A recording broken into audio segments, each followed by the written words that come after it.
পারবো এই অতটুকু আমাদের সবার সমন্বিত আশা ছিল, কিন্তু এই অতটুকু আসার পরেও আমি বর্তমানে 3 বারের রানিং মেম্বার চলতেছে সর্বমঙ্গল ইউনিয়নের 6 নং ওয়ার্ডের মেম্বার। কিন্তু আমি বিগত আমি নিজে অসুস্থ, আমি গেছিলাম সিলেট থেকে আসার পরে শুনি আমাদের তালিকা আসছে। আসার পরে অনেক রাত্রিবেলা আমার বাড়িতে গেছে মনে করেন 100 জন লোক। সর্বমঙ্গল ইউনিয়ন জনগণ আজকে যে মিছিল নিয়ে আজকে যে আমরা মানববন্ধন করতেছি ন্যায্য হওয়ার জন্য।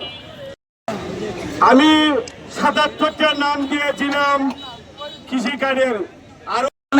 আমি এটার সুষ্ঠু সমাধানটা চাই, যাতে আপনারা আমার কথা অর্থাৎ মাননীয় প্রধানমন্ত্রী কৃষকদের সহায়তার জন্য সহযোগিতা করেছেন। চূড়ান্ত হয়ে ইউনিয়ন পরিষদের ভোটে দেওয়া হলো, সে ভোট থেকে একই ব্যক্তির নাম ভিন্ন ভিন্ন ভাবে একই তালিকায় আসছে, কাজ হয়েছে।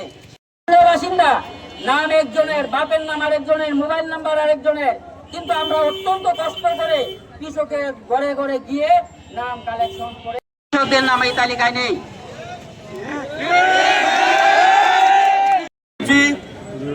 চেয়ারম্যান বরাবর তালিকা দিয়েছি, এই তালিকার মধ্যে আমরা বিশেষ করে আমাদের কোনো নাম এখানে নাই।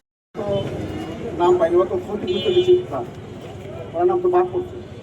আপনি যান চেয়ারম্যানের কাছে, মোবাইল নাম্বার ঠিক নাই। মাননীয় নির্বাহী কর্মকর্তা স্যার, আপনি আমরা বিরাট অভিভাবক, আপনার কাছে গেছিলাম, আপনি এখনো তো সুস্থ সমাধান দিতে পারেন। আর কি করবো? বন্যার ক্ষতিগ্রস্ত কৃষকদের সহায়তা যে বরাদ্দটুকু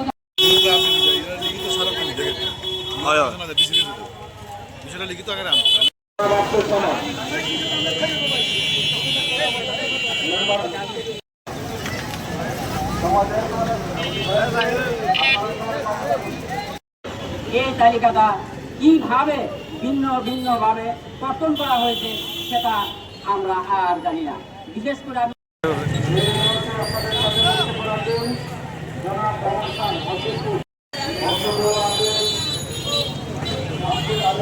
যে তালিকা চূড়ান্ত তালিকা হয়েছে, এই তালিকাও যেন মেম্বার দেখতে না পায়। এই কারণে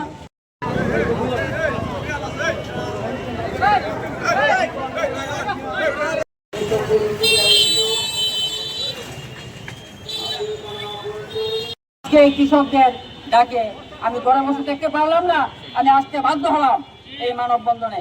আজকে আমার কথা বলা চেয়ারম্যানের পার্টির ভাই আছে শাহর ভাই এখন কিছু বলবেন। তাদের সহযোগিতায় তাদের ডাকে আমার আসতেই হবে। যাওয়ার পরে এই কৃষক দ্বারা ক্ষতিগ্রস্ত হয়েছে, প্রত্যেকে আমার বাড়িতে গিয়া প্রত্যেকটা দিন আমার, আপনি জানি না আপনার বিষয় না, অন্তত 100-150 আমি চা খাওয়াই প্রত্যেকটা কৃষকের।